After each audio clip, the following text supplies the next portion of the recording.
All right. So off camera, we were talking about writing and, yeah. So you were talking about, you've been getting a lot of like messages from the universe, you mean, to like start Yeah, doing creative stuff? yeah. Totally Um, understand that. so I've always enjoyed writing. Before when I was younger, it was songs because I do enjoy to sing as well. Then it was poetry. I still do that sometimes, but I always had this idea of either writing a book, um, although I wasn't really sure what it would be. I but I wanted to write children's stories too. Um, and then what ended up happening was um, a friend of mine, my neighbor, I actually ended up writing one.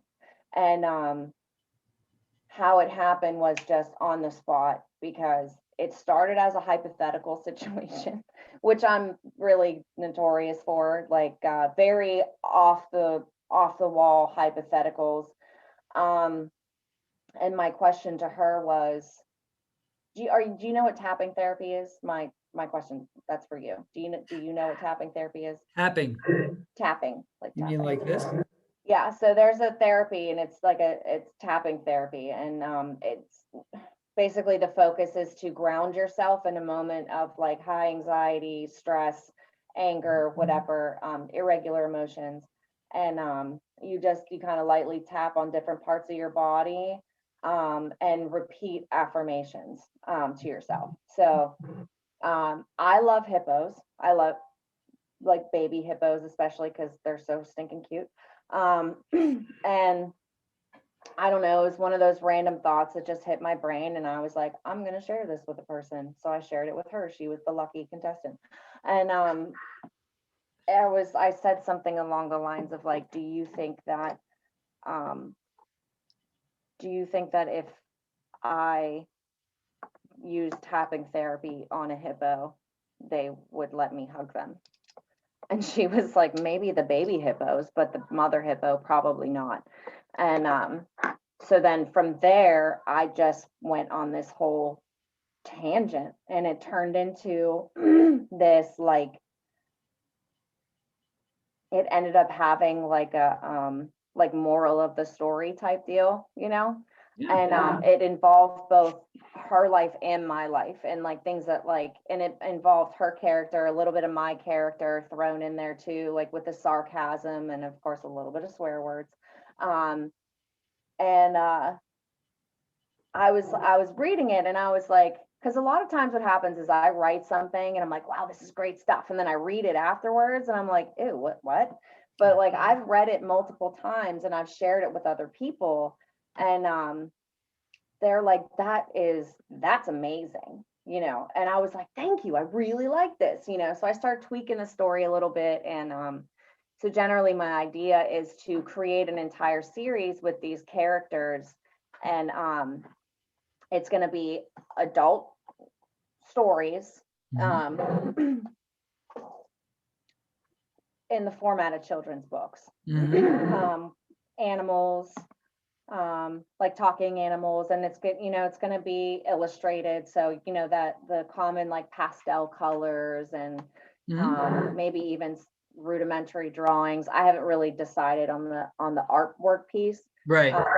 If I'm going to bring someone in to do that part or Sure. if I'm going to do that myself. Sure.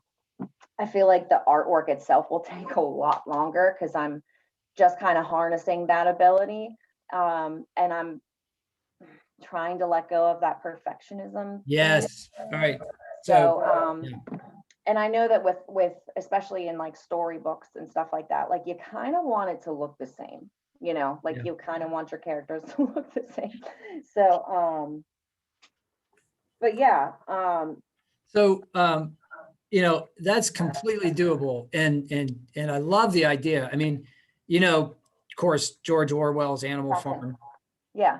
Yeah. I mean, like, so, you know, there's a precedent for this and there's definitely an audience and you can bring up serious topics with obviously look at how much adult, like, you know, adult in the sense of like grown people, not X-rated, cartoons there are, there's, Mhm. and they get messages across. The Simpsons Yeah. was the groundbreaker, the Flintstones, if you want to go that far back, but like, Family Guy, Rick and Morty, like they talk about, they go over the top with like the humor and the violence and the gross outs and stuff, but they talk about serious stuff as well sometimes. So, Mhm. you can wrap that all together and make something of it. And what you were talking about, perfectionism, I think is really important for writers, especially, but Mhm. probably any artist. But my training was in writing. So that's what I think of first, even though now I'm branched out because I live with an artist. So pottery, painting, all this other stuff. But Mhm. Elizabeth Gilbert, you know who she is? That sounds so familiar. She wrote Eat, Pray, Love. Okay, Okay. yeah. I She's saw in, the movie and I didn't read the book. I don't yeah. think I was aware that it was a book, but I absolutely loved the movie and it had Julia Roberts. So YouTube her, and she gives lectures, and my gosh, she's an inspiration. If you mhm. if you didn't want to be a writer or didn't think you could be a writer, after you listen to her, you're gonna want to write.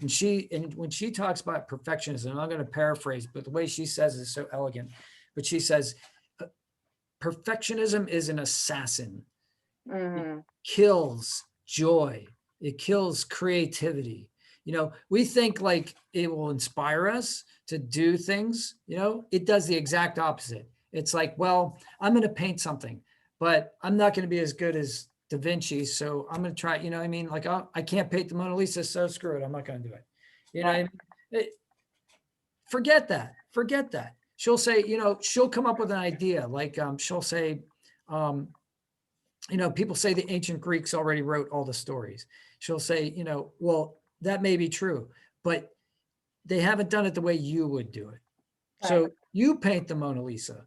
See how your version comes out, because it's Mhm. inevitably going to be yours, no matter what you do to try. Even if you try to emulate someone else's style, which is what most artists do at the beginning until they get their own style, um, Mhm. it's still going to have you in it, and only you at this period of time in your life. So it's going to be a unique work of art. And Mhm. whenever I heard that, I was like, oh my gosh, she's right. Yeah. Like, why have I been holding myself back until, well, once I get better language skills, once I get a better technique, once I learn how to use, passive voice better, once I get, no. Yeah. Just do it. Just freaking do it. Mhm. And the thing is, nobody does that. I mean, like people talk all the time about, oh, I'm going to write a book. Nobody does. So the fact that you got stuff down on page that other people already think is good, Mhm. man, you're like already 90%. You're on 10-yard line ready to drive it into the end zone. I was just talking to my brother about this yesterday, and he's like, "Well, what's up?" I'm like, "What do you mean?" And he's like, I really want you to continue on with this. Like, I think you really should, and other people as well." And like I was saying, like the messages or these like they're downloads. They're called like downloads. Where it's where you just know things that you really normally wouldn't. Um, and I've just been being led to do this more and more, just to really harness my creativity. And I know that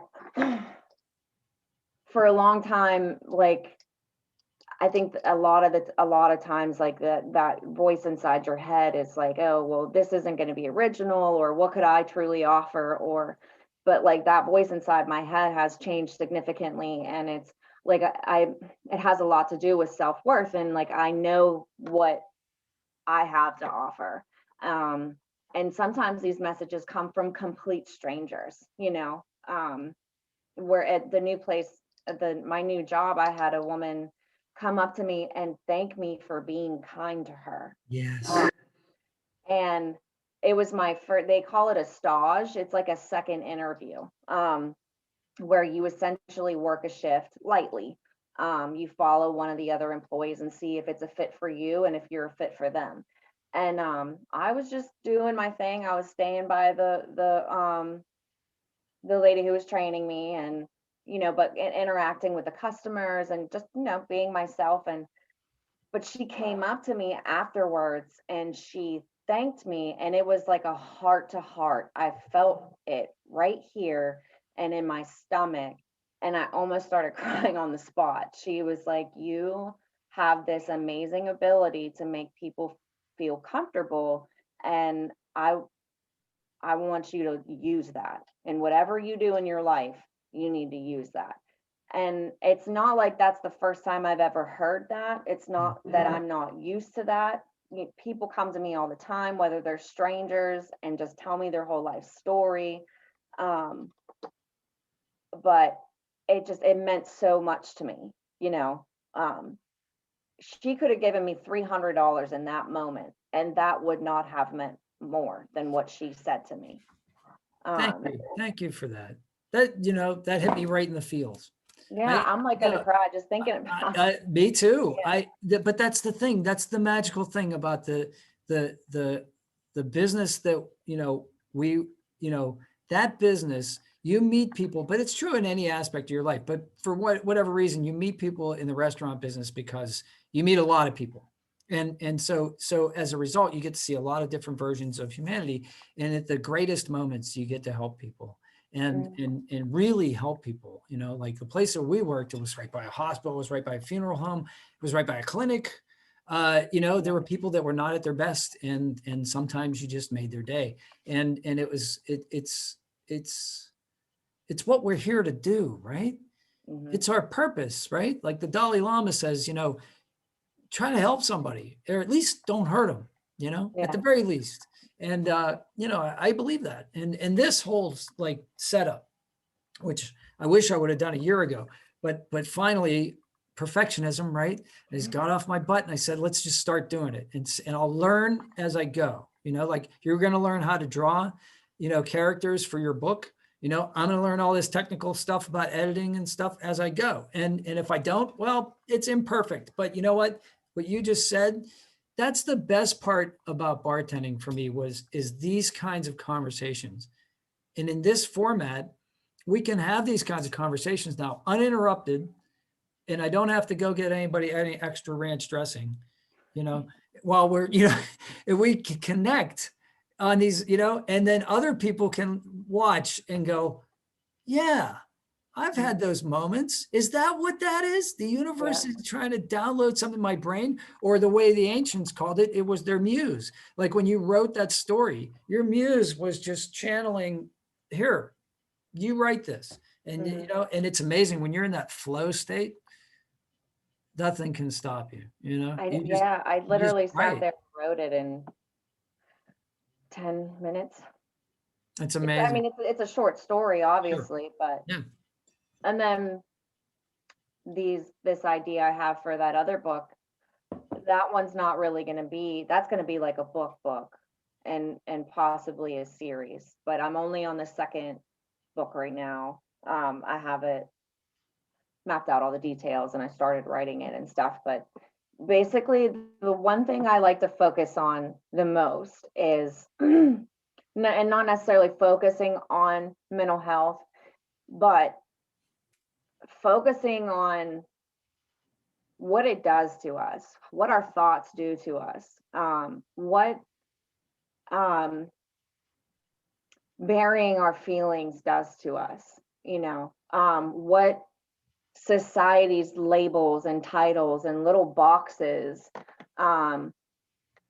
do to us, especially if we allow them to. If we say, oh, okay, well, here's a box just for me, so that must be who I am. Right. That's not the reality of it. Nope. And you can change at any moment. Yeah. And you do, whether you think you do or not. Like life changes in a moment, but we don't think that because we get into our routines and we get into our comfort zone. We get into our little, okay, this is what I do at work. This is what I do when I'm, a parent. This is what I do when I'm a son. This is what I do. And we find ourselves in those roles, and we forget that we're allowed to break out of those at any time. Yeah. Yeah. I went through this major. Well, let me finish what I was going to say. So, yeah. No, please. Yeah. I like the thing you were talking about, your ideas. So the story basically is about this girl who has these superpowers, and they're extremely destructive. And she found that out at a very young age. She doesn't really remember her powers when they were um, helpful and healing and stuff like that.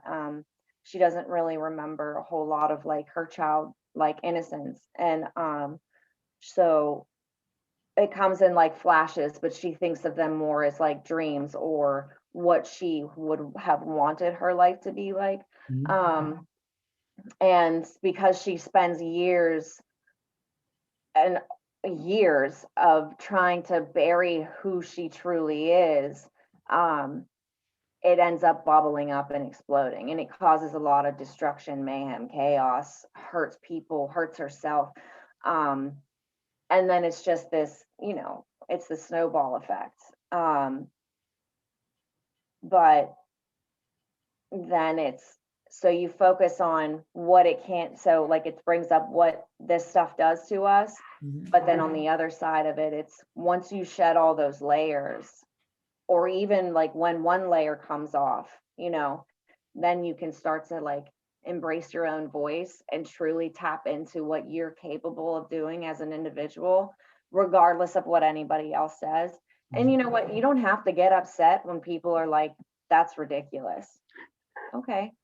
You know what I mean? Like, I'm sorry you feel that way. Or, well, it might be for you, but for me, it's a complete reality. Mhm. And you just let go and like love and peace and, namaste. But that's obviously a lot Well, easier said than done. But yeah. Well, no, it takes training and practice and support. You have to surround yourself with like-minded people who will bring that out of you as well. It's hard to like fight the entire universe, yourself. But which yeah, I'm I'm with notorious you. for that. This I'll you take on said, the world. yeah. I mean, that's heroic and it's great for fiction. It's really hard to do in reality. Even the brave need rest, right? So the guy on the bridge, the famous battle of Stamford Bridge. There's this Viking and he's taken on the entire English army. There's a one-man bridge and he's fighting and they're coming across and he's fighting and fighting and fighting. And he kills like 13 English until one of them swims under the bridge and gets them from below. But like, you know what I mean? You need your friends. Like you can't take on the whole army yourself for long. You might do really great for a while, but eventually. But when you were talking about ideas and you were talking about namaste, during my morning, I meditate every morning. And this morning, my app threw a quote out at me. And it was, your thoughts are merely bubbles waiting to be popped. And I Ooh, I like love that. that idea, just like they're just there. And if they were as ephemeral and they're as ephemeral as, if I could just let them go, like I'm blowing bubbles, soap bubbles, and they're pretty, but now they're gone. And that way, because it's the ones that we hold on to, especially the darker ones, the ones that are more destructive that we hold on to, that we don't have to, but we don't realize we don't have to. We think that they're so much a part of us, guilt, shame, I could have done this better, regret, like it just, those kinds of things, they're anger. What was the quote? I think it was Seneca, but it was one of my Stoic philosopher guys. And he said, I love the Stoics. He said, anger is an acid which harms the vessel in which it is stored more than anything on which it is poured. Mm. So like, you know what I mean? So like, you got to get that corrosive stuff out. Just get it out, and let it go. Like that. Yeah, I like that a lot. That's good. Can you Yeah. send that to me since I can't? Yeah. I think I found like a list of a whole bunch of, well, I read Stoic. That's what I did this summer is I got into a reading group with some guys and we all read the Stoics because it The seemed, Stoics? Is that yeah, Stoics? yeah, Stoics. It's a school of thought, Greek philosophy, say That's right around, up my alley. yeah, like early, I'd say from like 400 BC to like 200 BC. And they're contemporaries with Plato and Aristotle. but Mhm. they were their own school. And it's a very, it's kind of a defensive philosophy. It's kind of like, you know, life is going to assail you, but you have to be calm within yourself, you know, and it's really neat. It's about strengthening the individual, but it's really about letting things go, things that you can't control, you know. So anger is the acid that destroys the vessel in which it stores more than More the than surface. anything on which it is poured. I think More that's pretty much verbatim, but of course that's translated. So it could be just, you know, somebody made that rhyme up. Or maybe I did, I don't know. But that's the way I remember things. Like you said, poetry. I like to remember things. It's easier to remember, you know how it is. You remember a song lyric that you haven't heard in 20 years. than- How do we do that? You know, and then when people would talk about Homer, they would talk about like the Iliad and the Odyssey. How did people remember these long poems? Like, well, you remember that Bruce Springsteen song from 1985. Like, Mhm. what's the difference? Like, people don't even think about it, but like our brains are really capable of amazing stuff, you know, Yeah. especially musical memory. I was talking to my younger sister, um, and like we've been getting more in contact. She's out in California where I'm originally from. And she and if she watches this, she's gonna be like, "Hey, you're gonna call me out." No, I'm just kidding. Love you, Tabs. Anyways, so she Shout sent out. a message and was saying how she was sad. And I said, "Okay, well, why?" And she said all these things that were, it's that negative talk, you know, and it all basically boils down to, I'm not good enough, you know, I'm Oh, not doing this well enough, I'm not doing this well enough. And then on top of that, and I'm not saying that like men's issues aren't worse or anybody else's issues don't compare, but when you're a woman and you're a mother and you're doing this essentially by yourself, um, it kind of feels like it's you against the world, you know, not yeah. only with just you as an individual trying to become the best you, but also trying to raise decent human beings, you know, and trying to empower them. And like, I know that for me personally, I don't want to bring in all that ancestral pain, all that generational stuff, you know, like I believe my purpose is to break those chains of habit and just toxicity. Um, and I'm have been telling her that she absolutely is capable of doing the same thing, and I see her doing that as well. And I was like, I know it sounds weird because we don't really know each other. I said, but I need you to know that like I see you glowing from clear across the country. Nice. And so I told her, and I wanted to actually end up calling her afterwards, but I forget, like, you know, life happens. But she said these things, and I said, this is what I want you to do. Total like big sister, mom, you know, mom mode. I said, I want you to, I was like, whatever song makes you feel like the baddest woman alive, I want you to listen to it. I want you to sing it. I want you to harness it.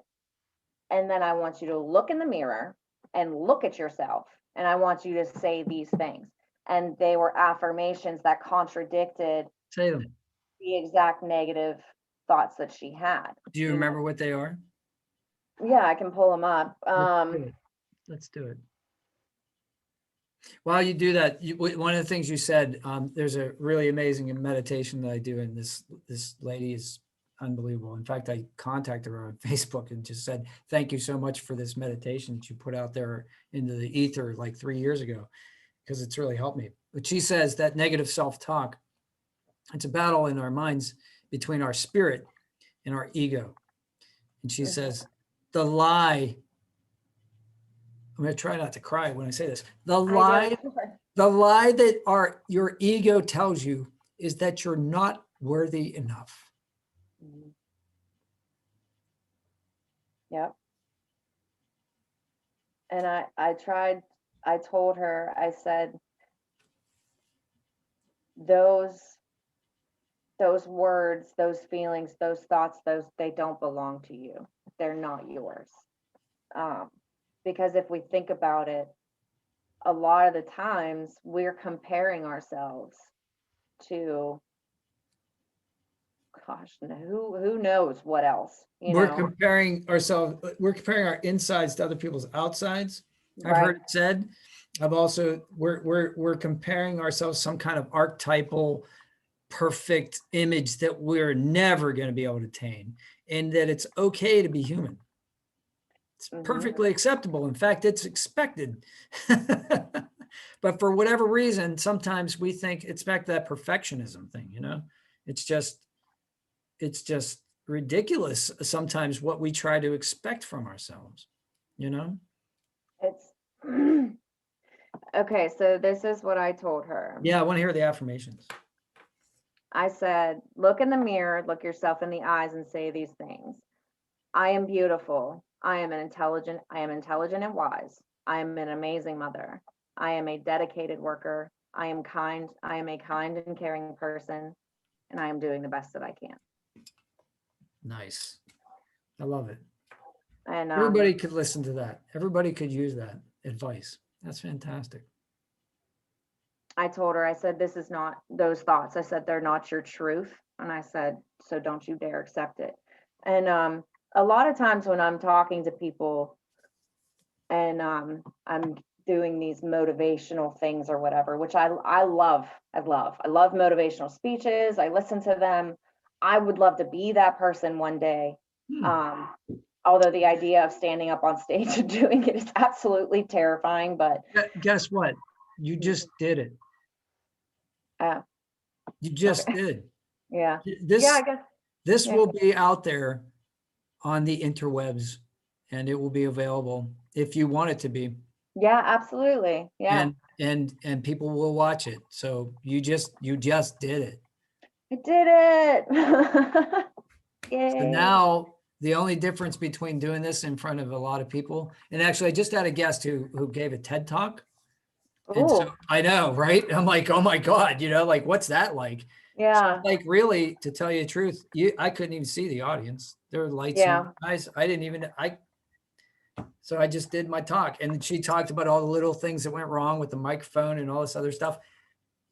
So, once you get in that position, you'll do it. You'll be able to do it. You'll be able to do it. And I mean, I need to stop. And we talked about this earlier with the perfection. Like, one of the things that I'm really trying to stop, and I'm getting a lot better at it, is telling myself I'll do it then. And it's kind of like in comparison to, like, I'll be happy when, when I get that job, when I graduate, when I get that car, when I'm stable. No, it's a choice. And it's the same thing with just grabbing a hold of life and being grateful for where you are and what you've learned. And I'm trying to stop doing that. I'm trying to stop lowering myself, and it's all about realization and knowing that no matter who you are, you have something to offer somebody else. I don't care. I don't care where you come from. I don't care if you have 1 penny or 1,000 pennies. I don't care if you're rich or you're poor or you barely speak a lick of English. 1,000 Bitcoin. Offer something. 1,000 Bitcoin.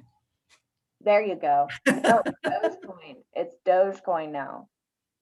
Yeah, but you need more than 1,000 Dogecoin. You could have 1,000 Bitcoin, you'd be set. But yeah, I know what you're saying. It's the thing is, like, when Alan Watts, Alan Watts. All right, great. So love Alan Watts. Yeah, the man said, what if life isn't a journey? What if there's no goal? What if it's not about getting to a destination? When can I be happy? When I have the house, when I have the wife, when I have the cars, when I have my kids, when I have the job, when I die and go to heaven. What if life is a dance? What if it's music being played and we're supposed to dance? Then we would have missed the whole point. we're running around the gymnasium while we're supposed to be dancing. And we're trying to play basketball. Like, I mean, like, what the heck? Like, Yeah, let's what enjoy about this. point? When do I get to enjoy this? Mhm. So I'm like, forget it. I'm going to do it. I'm not Joe Rogan, but I'm going to start a podcast. I'm going to do it. Who know, what's the worst thing can happen? Right. Nobody watches it. Oh, well, I had a Mhm. great conversation with my friend, and, it's out there now. So like, it's fun. So try new stuff. Yeah, I'm really glad I did this. I'm really glad. And I'm so grateful that you asked me. Thank you. You always like, what? Why me? I was like, I don't have anything to talk about. Well, number one, I mean, I just enjoy it. I love it. I love doing it. But why you specifically? Because when we would work together, we would have these conversations and we would just never have the time to have them at length and Yeah. really allow these ideas to like, and what'll happen is, in my experience, what has happened is after I watch this again and realize what has been said on both sides and be able to sleep on it, I'll get new ideas. I'll get really new, fresh ideas. And it's a really neat process. And it's really helpful for me. So hopefully it's helpful for somebody that's watching out there too. But Yeah, absolutely. and there's no reason why we can't do this again. So, but this is probably a good place to stop since we've been talking for over an hour and We have been. Yeah. I didn't even say one thing about my job. that's why, because we're not our jobs. We are not. We're what we do at our jobs. Just like you helped that lady and she recognized it. Mm-hmm. Think of how many people you helped and they didn't have the chance or the courage to say it. Mm-hmm. So good stuff. You're good people, Tiffany. You too, Pat. I'm really There's glad. Jackson. You can already tell Jackson's gonna be great, one of the great people. Oh, I know. He's a really, really good kid. I know. I'm And I gonna interview- got to keep reminding myself that he's 5. because he acts like he's older. Like astounding understanding, for him. Like he's very emotionally intuitive and like he just knows things but like to the capacity of what a 5-year-old knows, Sure. So like it's like he knows spirit and heart, but mind, like he's not developed enough. So it's like only understanding the concept, but not the finite details of something. So I don't know. That's why I keep saying he's a freaking wonder, man. He'll get He's there. hilarious. He's hilarious. He's funny. He's funny. Yeah. He's good at impressions. I can tell you that. When he did Mario, Luigi, and Wario, he did them all distinctly differently. Mm-hmm. Yeah. But he learned that from you because you do impressions. Yeah. I do. Yeah. I like to annoy him. It's a thing. All right, give us one more impression before we go. We'll go out on a funny note. Who not Arnold. I can't do. I don't really do on like. the spot? Huh? No, I don't do like they're not like specific people. They're You just don't do like sensational, like do like Jim Carrey or like that kind of thing. No. I can walk like him sometimes. Like Jim Carrey? If I really harness Jim Carrey, I can walk like him when he does that thing, when he's walking to the hallway. Yeah. Good. I don't know. I think I say like a glove. I say that a lot. Like a glove? Like a glove. Whenever I think he kind of groans it. Yeah. And Ace Ventura, Pet Detective. Yeah. When Nature Calls. Yeah. But I don't know. I just do random voices, like accents, but they're probably a mixture of all of the accents together. Yeah. Mm-hmm. What's the famous line from the original Ace Ventura? All righty then, or something like that, right? Mm-hmm. All righty then. Yeah, that one. I can't beat Jim Carrey. All righty then. We'll go out on the spot, so it's got to ebb and flow, man. It's going to come naturally. All right. Well, we got you to say alrighty then. So alrighty then, we're gonna stop the recording. We're gonna sign off. Thank you for so much for doing this. This was a lot of fun for me. Thank you. And yeah, okay. And then so everybody out there, smash like. In fact, go back, watch the first minute and smash like, because for some reason, if you do it in the first minute, that like helps the like YouTube algorithm, and Ooh. people will get to watch this and hear Tiffany's wonderful affirmations. And you can always like use those. Just go back and watch this anytime you want, and see if you can do something nice for somebody today and not get caught. Oh, and be kind to yourself too. Be kind to yourself. All right. All right. I'm going to stop the recording.